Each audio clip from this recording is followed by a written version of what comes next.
Welcome to another episode of Simplexity podcast series. Today we are diving into a profound topic of living life without regret. To help us navigate this important conversation, we have very special guest Bert Cherian. Bert is acclaimed author, a business coach, learning and development leader, a speaker, a CEO of Meta Results, and he is my mentor and my coach. With expertise in strategy, innovation, dream teams, and decision making, Bert has profoundly impacted over 20,000 professionals worldwide. And he has authored 7 insightful books, including Great Work Hack, LeaderShift, LevelNext, and Overcome Overwhelm. With that, let us welcome Bert as we explore how to live fulfilling and regret-free life. Bert, welcome. Thank you so much, Deepak. It's a pleasure to be here and to be on your show. Thank you.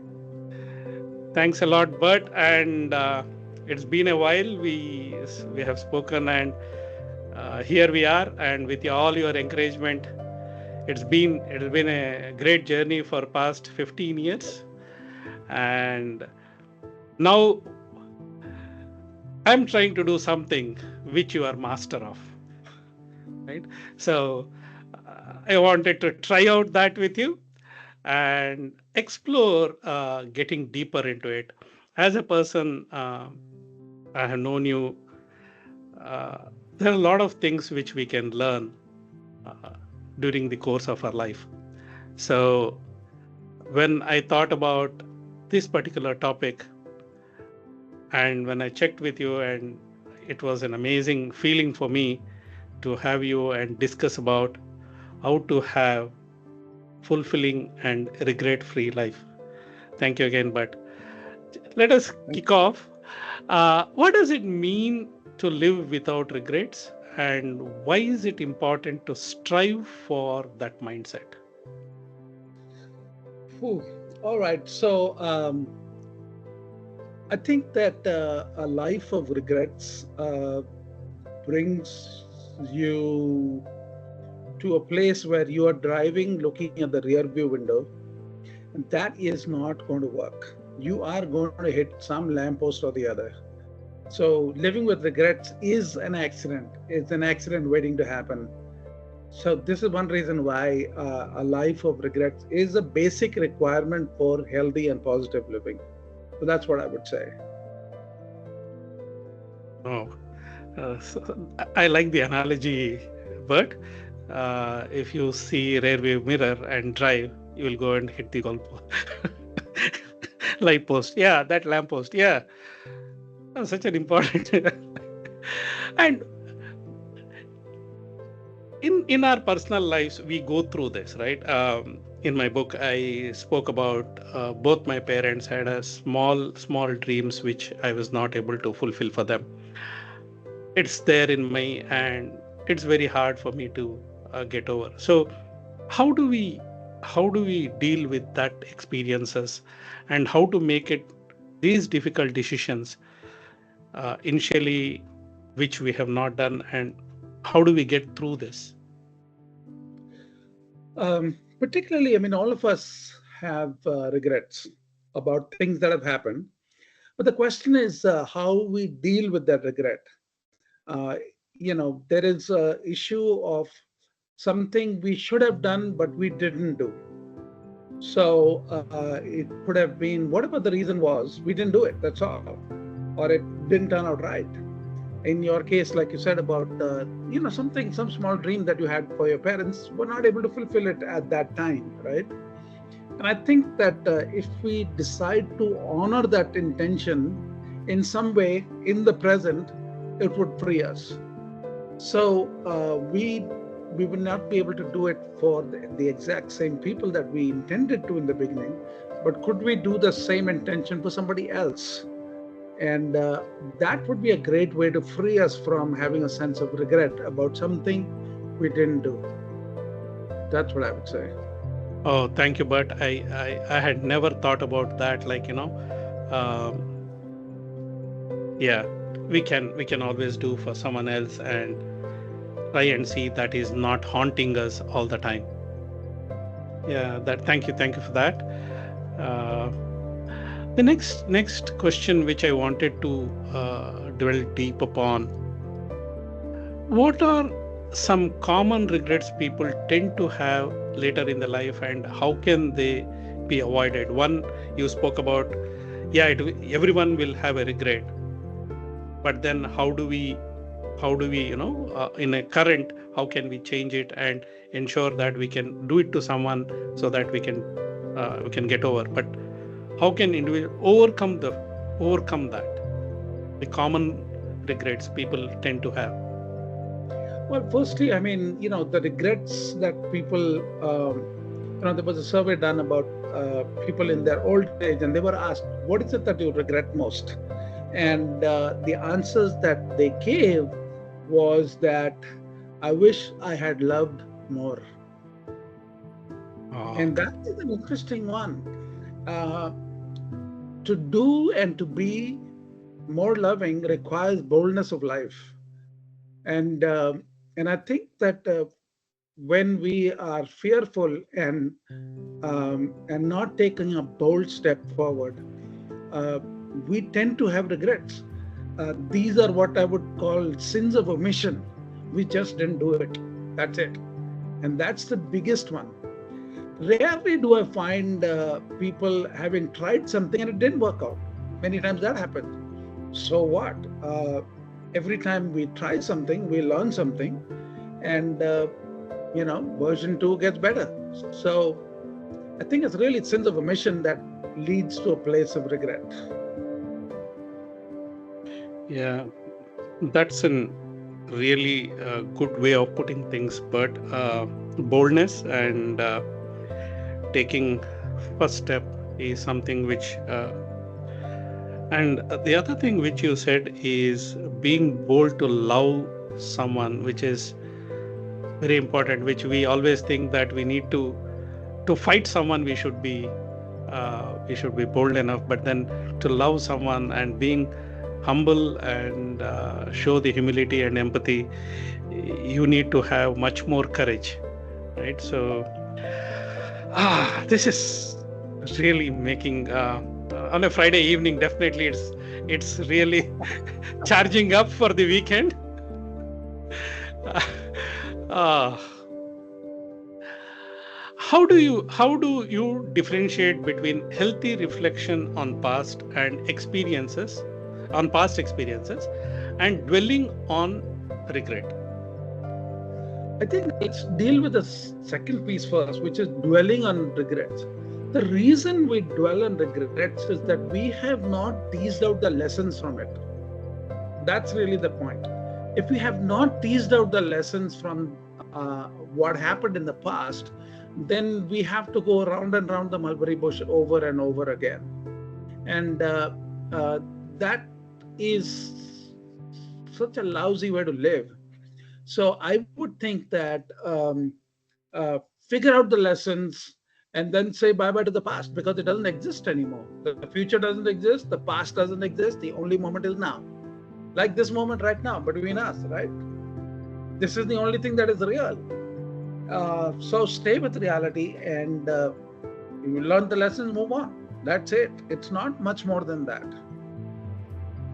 And when you say lessons learned, does it mean that we all should go through those situations to learn the lessons, or can we learn from others? Oh, totally.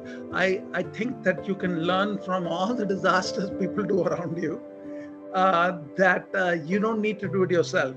And I think it requires a certain awareness of what you want, where you want to go, and then finding those lessons ahead of time. And I think that is really important. If we are not doing that, then we are going to make mistakes, and there's nothing wrong with that. Make the mistakes, so what? This tremendous fear of error and mistake is completely misplaced. Um, all that an error does is tells us, don't do that. So you say, I got it. That's all. And you move forward. I think the mindset that is required for handling this kind of thing is that of a scientist. See, when a scientist does an experiment and the experiment doesn't work out, he doesn't go whining and get drunk. He says, I learned something. I learned this doesn't work. What does he do? He just moves on to the next experiment. That's all. There's no whinging and whining about, oh my goodness, my life's over because this experiment didn't work. No scientist does that. I think if we had a mindset of a scientist, we would definitely be moving much forward and much faster than hanging on to the past that has got no value further to give other than whatever you could learn from it. That's a very important point. The mindset of a scientist. Actually, it's really good concept. We talk about fail fast, and we talk about learn from your mistakes and keep going and don't do the mistake again. But then we all remember that when the light bulb was found, there were 900 times he failed, and the 1000th time he got out with a bulb. And that really matters, taking this step ahead and keeping the past, learn from the past. Thank you. That's a real good one. Thank you for that. And in what ways does gratitude practice contribute to the mindset of living without regret? Because the thing is, you were talking about mindset, right? Scientist mindset. Now there is a gratitude practice. Is there a relation between both of them? I would definitely think so. So I have been journaling for decades now, absolutely. And I end my day with, I start my day by journaling, and I end my day by doing a gratitude review, which I go through all the good stuff that happened. And it's a great way to get a good sleep, okay? Just recommending that. And I think that whatever you focus on is going to expand. If I focus on all the things that are working, I'm going to be a much more happy camper than if I were to be always thinking about all the stuff that didn't work out. In everybody's life, so many things don't work out. So what? So nothing. And there are so many good things to focus on. Just an old song which used to go, count your blessings, name them one by one. And I used to do that exercise, and I think, oh my goodness, I've got so much to be grateful for. And the fangs and the claws of regret are very far away. Thank you, Bert. So you said you are journaling. Is it a type of diary you write in the morning and evening, or what is it? Well, I write every day in the morning. That's what I do. But I also write multiple times during the day. I'll tell you why. My principle is the unexamined life is not worth living. If I examine what I'm doing, I will be the wiser for it. So I would typically every couple of hours, I would get up from my seat and go for a little walk, 5-minute walk. And I would ponder over what I have done, what has been useful, what has been valuable. And it sort of does a reset that has been very useful. So that's been my practice, and come back and make my notes for myself. And it's been really useful. Thank you, Bert. This is something which I don't do. I have never done the journaling for almost 25 years now. Earlier, I used to write a diary when, you used to get LIC used to give a diary, and my dad used to get a couple of diaries, and at the start of the year or the end of the year. So I used to write then, and maybe over a period of time, I have lost the practice of writing it. I loved your statement of unexamined life is not worth living. I'm moved by that. Today, if I look at it from the morning, if I just have to pick up from what you said, today I got my two-time meals.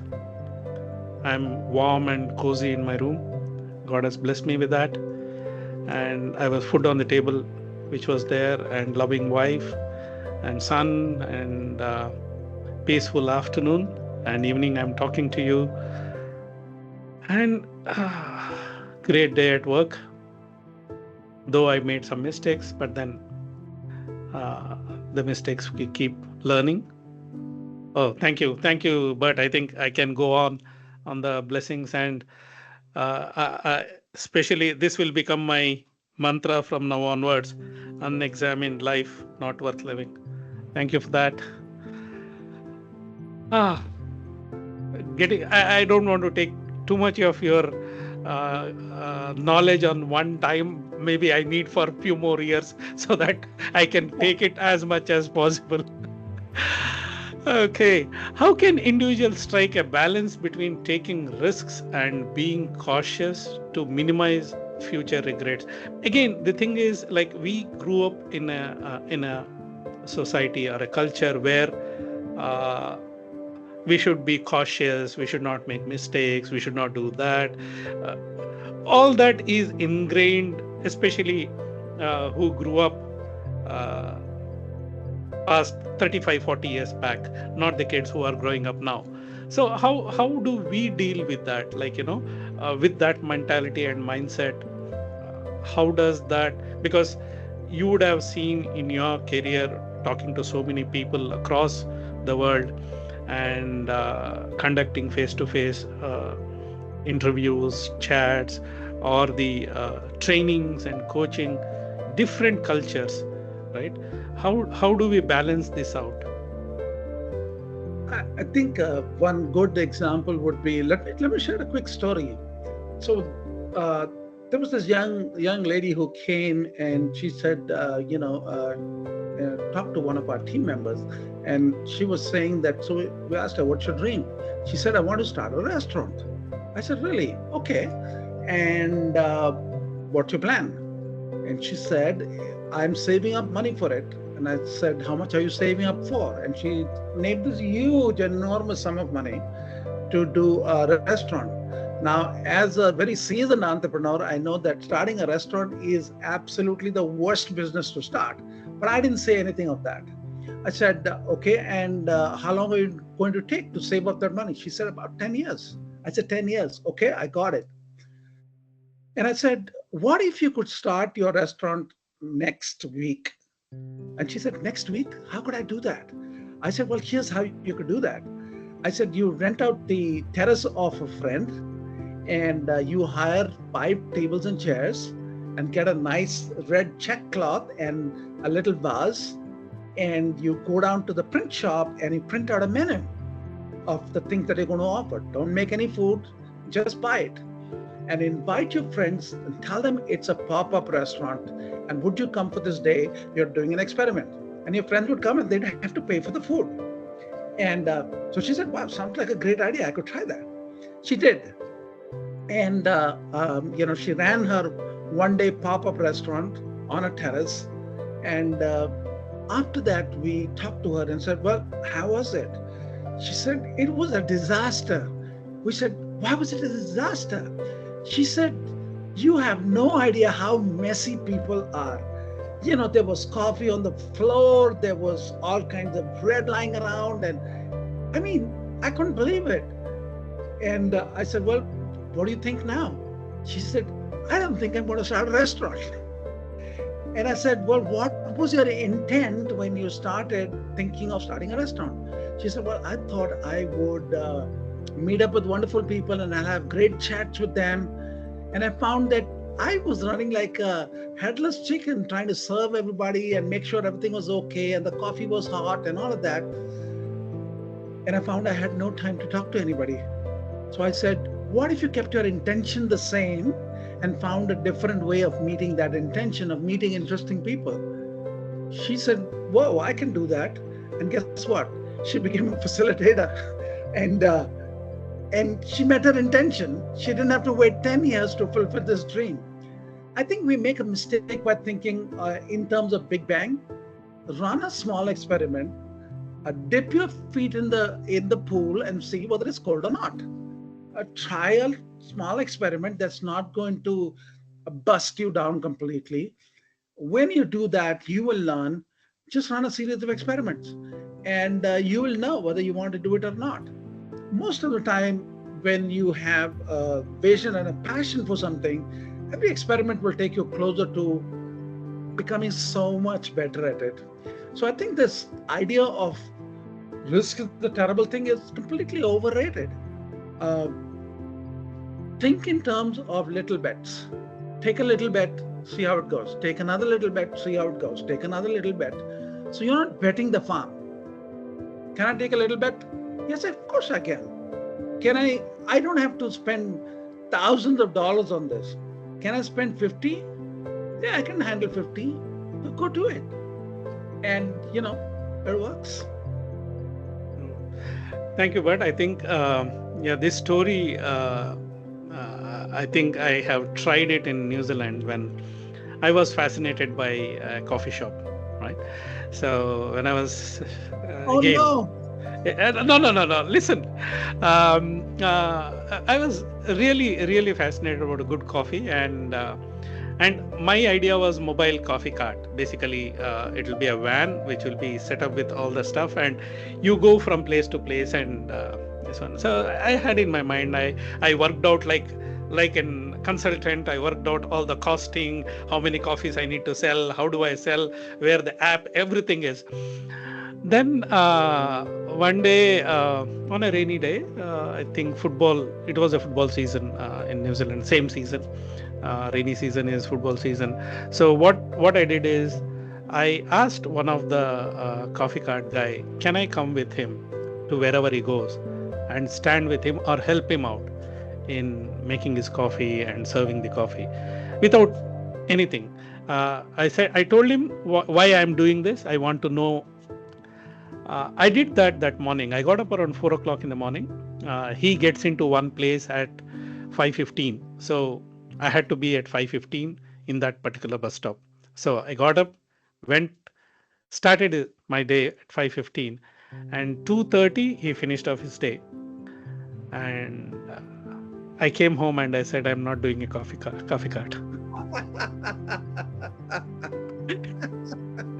That is so I, funny. I think I should. I think I have that costing and everything somewhere in my archive. How much I did and how many coffees I need to sell and all those things. Then after going with him, it's not. It's not the business for him actually. It was his entire passion, and it is. And he's doing it for 30 years now, and he has learned that art in such a way that he can do it even in his sleep. And I was doing it for my living. He was doing it for passion. So there are two different things. And I had to make some amount to live. But then for him, it doesn't matter. So that's the difference. Thank you for reminding me my coffee cart adventure. Let's move on to maybe a couple of final questions. How does societal pressure or expectations influence our propensity for regret? Oh, absolutely. I think one of the important things is to be guided by our own purpose and our own values, not what society says. And and most of what society says is not necessarily useful or good or valuable. What is your purpose for your life, and what is it that you want to get done? When the music stops, what should have happened? And I think that paying too much of attention to what society thinks, this mysterious what will they say, I don't even know them. And I don't think I want to spend time on something like that. What that does is that it mostly suppresses us from trying out something new. And what is the issue of trying something out? Nothing. We don't need to, get worked up about that.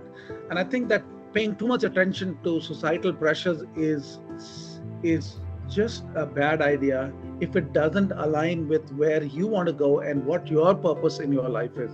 So I think big thing is get guided by your purpose and your values, not by what somebody else is saying. I think that you have to say bye-bye to that. Yeah, thank you, Bert. And we come to our last question of the day. Looking ahead, what steps can individuals take today to ensure they live the life they won't regret tomorrow? I think the first thing they want to do is um, one of the mantras that I sort of go by is live boldly, live boldly, and I think living boldly has been so enriching. Living boldly doesn't mean jumping off cliffs and all that. I don't mean that. I mean doing the things that I would like to do, uh, taking up issues and causes that I feel that I can contribute to, and I think that matters a lot to me. We have regrets because of the things we didn't do, rarely about the things that we did. It's always all this acts of omission. We didn't care enough about others. We didn't care enough about ourselves. We didn't care about the things that matter. And so we lived this extremely boring cubicle life, so to say, that doesn't get us anything. So what would I say? I would say live boldly. Live boldly. That's the way to do it. Thank you, Bert. You mentioned something. I remember recently I saw a post from one of my friend, Greg from New Zealand. He posted to me is a quote from motivational speaker Les Brown.